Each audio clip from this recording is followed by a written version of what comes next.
as the mayor of the city of Huntington, you wear many hats and you have many job descriptions. There's about over 17,000 people who live here in the community. Each of them has a different job description for you. And early in my time here in the community, I lived here on the south side of Huntington. I shopped at Marsh Grocery Store, and Marsh Grocery was incentivized by the city through the use of TIF and the RDC to redevelop that entire Marsh Plaza and allow that grocery store to invest there. Owens South was a long-standing local grocery that was then purchased by Kroger. And the city then also incentivized the growth of new grocery stores on the north side of the community on the US 24, both the Walmart Supercenter as well as Owens North Kroger, also funded and incentivized through TIF dollars and the RDC. So the city has had a long history of intervening in the marketplace to support businesses that have a significant public benefit, such as a grocery store. Now, what we saw here on the south side of Huntington, not uncommon in other communities as well. Owens South announced its closure in early 2019, late 2018, and they had a variety of reasons that went into that. And we know from talking to local management that per square foot, it was actually a very profitable store. The space was outdated; it was small.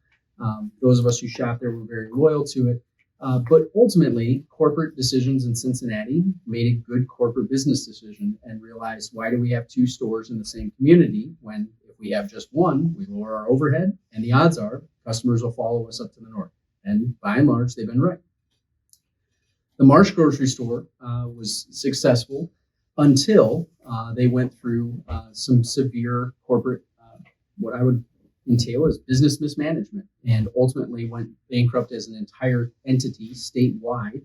And so its closure was not reflected in the sense of it being low sales or not profitable here in the city of Huntington. There was other management issues there in their corporate structure.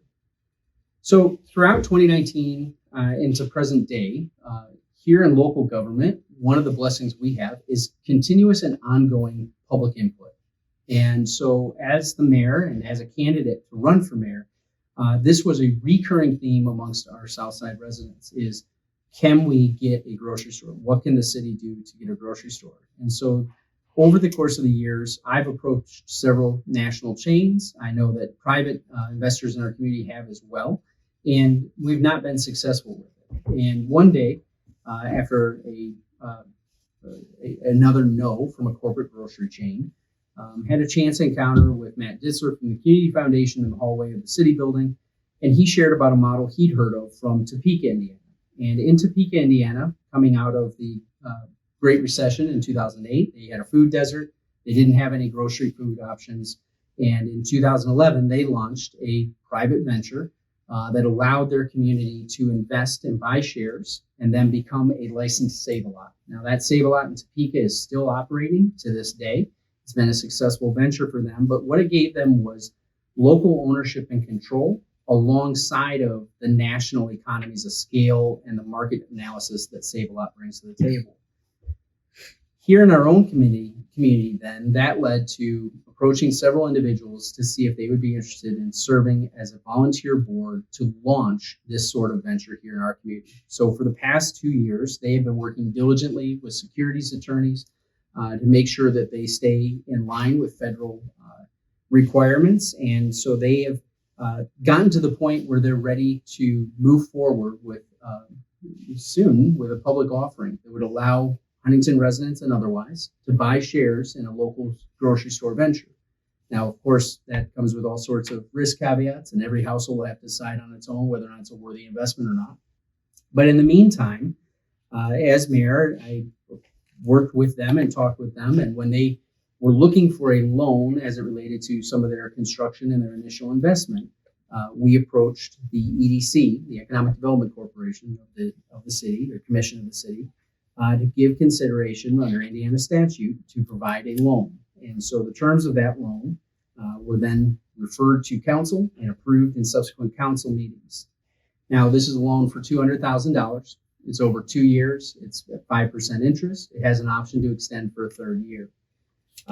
The security for such a city loan is the reality that it will not be expended and can only be expended for construction costs and associated costs around them. So they need to go to their private offering first and see what sort of capital they can raise before they can utilize the city's loan. Once they've made that raise, they then have cash assets, and that loan would be secured by those cash assets at that point. Now, the city is already in a position where the loan would be subordinate to any traditional financing through a bank, should they decide they need to pursue that in the future. But some folks have asked, why didn't we use an abatement on this process? And an abatement is a tool that local units of government can use at any time to help ease corporate investments. In this case, though, the potential location they're looking at, they would not own the building, and thus they do not have any real property tax obligation. It also is money that would help them with their management of cash flows down the road, but not on their initial startup when it comes to design fees or architectural costs, which are associated with this project. So that's why we decided to use a loan mechanism as a way to allow the city to support this venture by our neighbors who are working as a purely volunteer, non-compensated board, and attempt to address a long-standing community issue through that, which I think is the obligation of local government. The key with this and making this loan is that it is not a government-run grocery store. We're not going to be good at that. There's not a city that I'm aware of in the United States that's been good at that. Many have tried. Most of them have failed.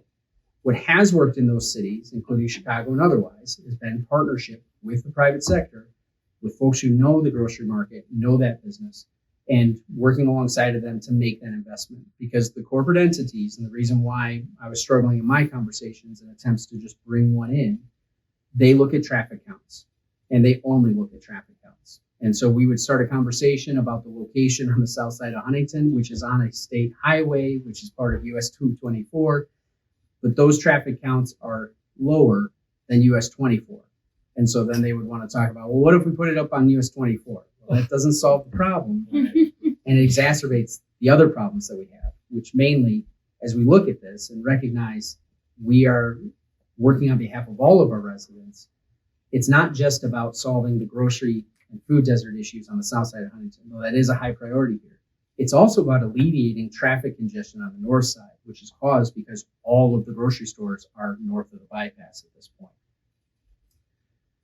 So we have a long-standing history here in the city of Huntington of working with the private sector to support economic development. And this fits and aligns with that history. And I think it helps solve a long-standing community problem. And so we're happy to continue answering questions from the public about this and discussing it further. We appreciate the public's input, their concerns, their questions.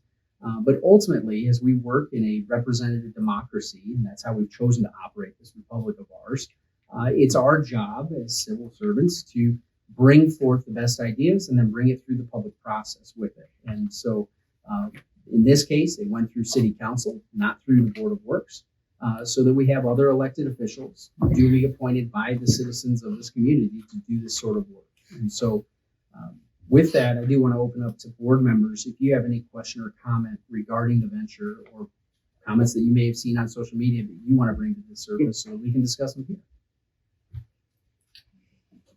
Who is Southside Grocery?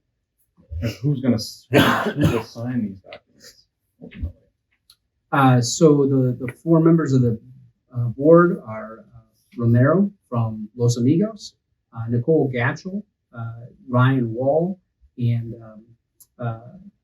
Amanda Atkins. These residents of the south side of Huntington? Is that their one is a resident of the south side, one owns a business on the south side, one is a resident on the north side, and the other, I'm not sure where the residency is, but their business is downtown. So that board will get the loan. That entity, yes. Entity Yeah, not the board members personally. Right. So, yep. Who's kind of leading that? Who would be the president of that board? Nicole Gatchell would be the one who has the best grasp on the financials of it. So they go in, they establish where they want to go, they take care of all their financing, and then once all that's been established, then they can have the loan. So what they're working through right now Yeah, they have to work through the Securities and Exchange Commission's rules regarding issuing a private stock venture. And it's very tightly regulated ever since the Great Depression. And so once they finalize the pro forma, which to finalize the pro forma, they also need some further input from Save-A-Lot on this. But once they finalize that, they can make a public offering with it. And they, again, this is part of the challenge with the SEC laws is they can't share these things. I'm not part of the venture, so I can talk about it. This is all hearsay, by the way, as far as the SEC is concerned. Right, sure. But as they go forward in it, they have to follow those strict adherence to it to ensure that they don't run afoul of federal law. So why only $200,000? Why didn't they give them more? So ultimately, what they're going to be raising in their capital ask is they're looking to raise $2 million. And for the city, it's important for us to provide meaningful but symbolic support to this. We can't be the main driver of a market venture. Sure. So in this case, this is seed money that helps with architecture fees or other associated costs around the construction that'll help them to finalize everything as they're going forward. So, but what I read in the agreement was that they could buy assets with it. Is that not right? They can't buy shelving and freezers or anything with that money? Mm-hmm. Well, they can. Yeah. That's separate from that, but it's In the email. Oh, I read the document.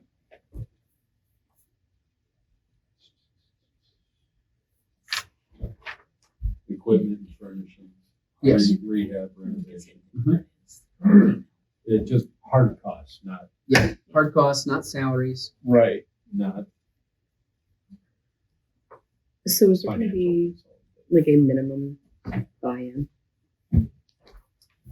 Per share. For sure? There will be a targeted cost per share. Okay. So- And is that to be determined? I think Or- they're close to having it, but until Okay. they publicly disclose it, and I do know what they've targeted with it. And I'm not being coy here, but I also don't want to paint them in the Right. corner. Sure. But what they're targeting is a share price that would allow the average household, should it have some reasonable means or savings, And to that's purchase a share. Because I mean, I'm from the South Side. We're from the South Side, and we can be a little more. I'll be honest. We can be a little more economically depressed in that area, and I want to make sure it's something maybe affordable for folks. Yeah. So And we also recognize the reality that it won't be affordable for everyone. no, sure. But- I mean, it's a grocery store. I'm not here to buy. Well, I mean the bullets. shares. Yeah. The Yeah. cost of the groceries themselves should be. No, that's what I The- meant. I'm not going to be able to afford a grocery store. In Topeka, their shares went initially for $2,500 a share. Okay. And in my estimation, that puts it out of reach of a number of Huntington households. Yeah. And so they have worked hard to get well below that number. Sure. And I think that they're landing in a good place with it from what they've shared. But again, until they have their finalized pro forma, I don't want to get into more specifics on that. Thank you. If Save-A-Lot is there a contract with them? Not yet.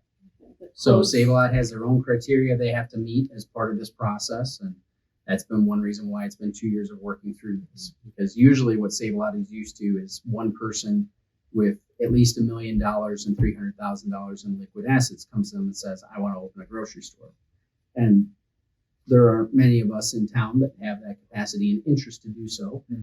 And so this is an alternative way of raising that capital to meet those criteria.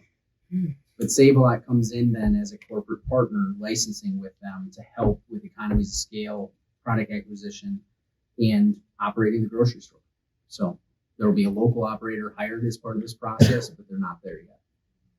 Now, is there a backup plan if they don't receive the amount of money they're targeting with the shares?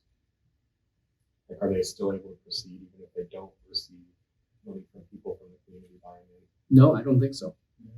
This is an opportunity for our community to literally put our money where our mouth is. If we're serious about a Southside grocery store, we need to take the reins for ourselves instead of waiting on corporate entities that aren't based here to come to our rescue.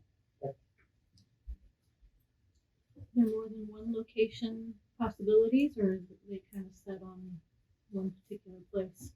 They've identified a likely location and have been in serious negotiations regarding the terms of it. As far as I know, are near finalization of that agreement. Okay. So what's next? They finish their paperwork, get everything in order, and they make a public offer. Okay. Okay. Yep. So in the meantime, the loan from the city, again, as I noted earlier, is not intended to be drawn on until later this year after they've done their public offering and begun to raise capital. Okay. Further questions or comments from board members? All right. Thank you for the opportunity to review and discuss that with you. Thanks. Thank you. Thank you.